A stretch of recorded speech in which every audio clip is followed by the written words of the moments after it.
Today, in this video, we're going to talk about time signatures. Now, time signatures are two numbers that appear at the beginning of a line of music, and they tell us two distinctly but very important things. The top number tells us how many beats are in a measure. This part is very easy. The measure is a space between one of these two lines, if you look down the music where the mouse is. Okay? The space in between this is a measure, and the top number tells us how many beats are in a measure, in this case, 4. The bottom number tells us what kind of note gets one beat, and this has to do with the name of the note. So this number is referencing the name of a particular note. In this particular case, it's referencing a quarter note.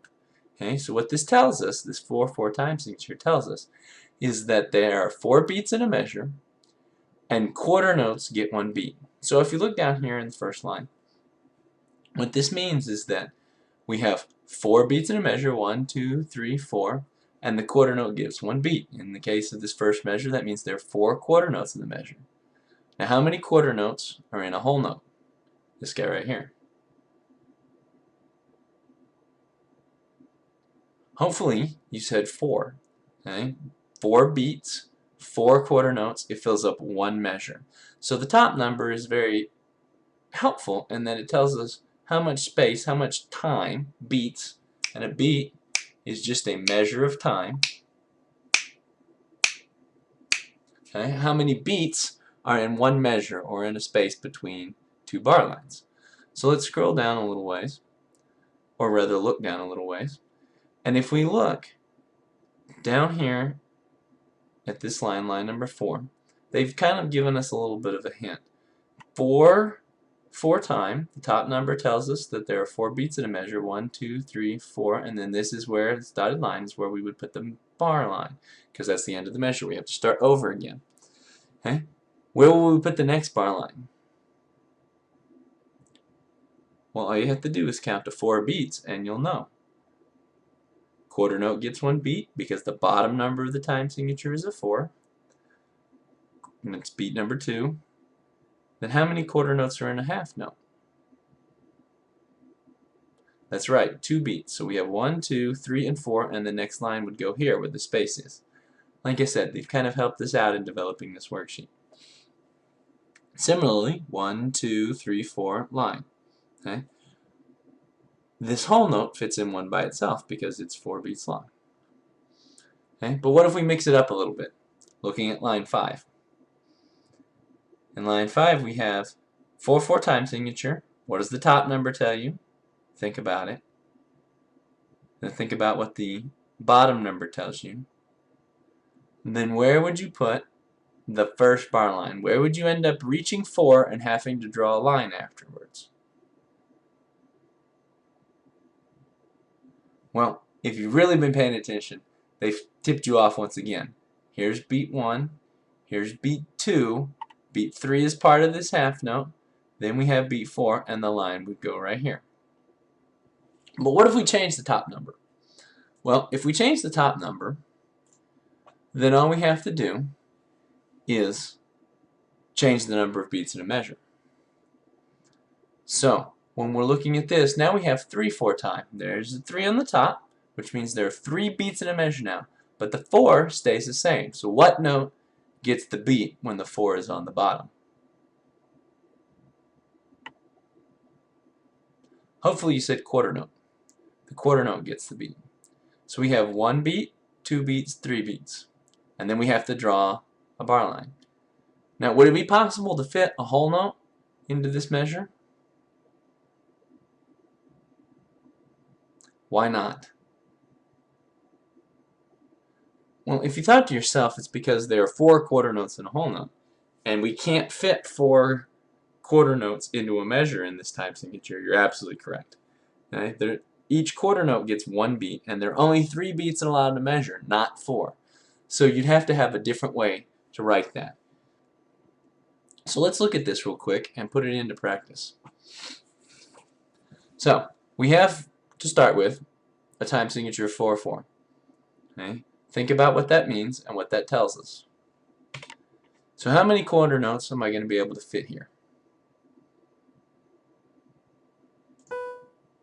Well, let's see. There's 1, 3, 4. Uh-oh, it's not going to let me add any more. And the computer program is simply trying to help me out because it knows that there are 4 beats in a measure. Which means I can include 2 half notes since each one is 2 beats long. I can include a half note, a half rest, a half note, 2 quarter notes. I can include a whole note. And all of these things are possible because all of these add up to be 4. Okay? But what if I change it? What if I bring that top number not even to a 3? What if I put it at a 2? Let's try that. Okay? So we have right here 4, 4. The number of beats is the top slider that I'm going to change, and I'm going to move that to 2. Okay? Notice how it changes the music. And it had to split up the whole note because we can no longer have 4 beats together in one measure. The computer program, to save us time, automatically did that for me. And now I'm limited to 2 beats in each measure. But the bottom number hasn't changed. And we haven't changed that bottom number yet, so let's look at that briefly. What if we change the bottom number? Let's clear out what we've got first, because things will get complicated otherwise. So if we're going to move the bottom number, okay, and let's make it 6, 8. Okay, what does this tell us? Well, it hasn't changed what it tells us. The top is still the same, 6 beats in a measure, but what kind of note gets the beat now? Remember, this number is a hint to its name.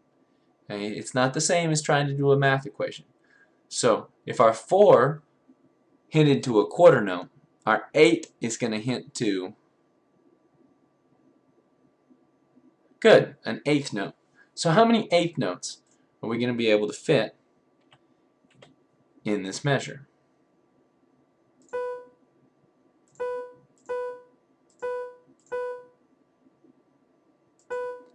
Now hopefully you were able to know this before I actually put those eighth notes in, that there were 6, because it tells us at the top of this time signature that there are 6 eighth notes in a measure. 6, 8. 6 eighth notes as opposed to 2 quarter notes or 3 quarter notes. And that could change. We can move it to various other things. Now when you're dealing with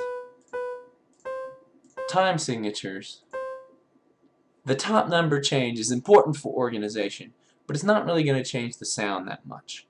The bottom number, however, and this is outside of the scope of this video, will change how things sound and change how things are subdivided. But just as a quick little example, let's listen to, well, let me do a couple of more things here just to make it more reasonable.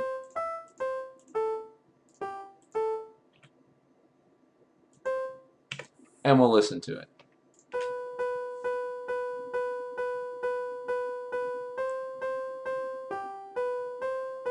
You can kind of hear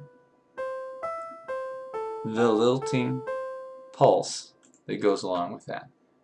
If I were to take the same music and change it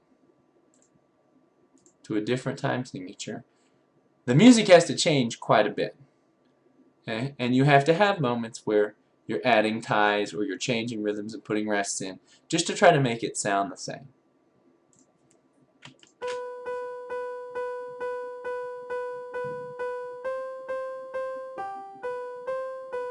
See, it's still going to have the same sound. But if I were to get rid of the adjustments that the computer system tried to make, okay, then things would end up sounding a little different. So let's just listen to just this part right here. See, it ends up forcing an extra attack because the measures are now full of 8 eighth notes instead of 6 eighth notes. And we know that there should have been 8 eighth notes because how many eighth notes are in a quarter note?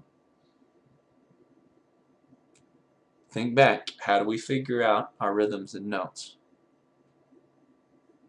If you came up with 2 eighth notes in a quarter note, that's perfect. In 4/4 time, the quarter note gets one beat.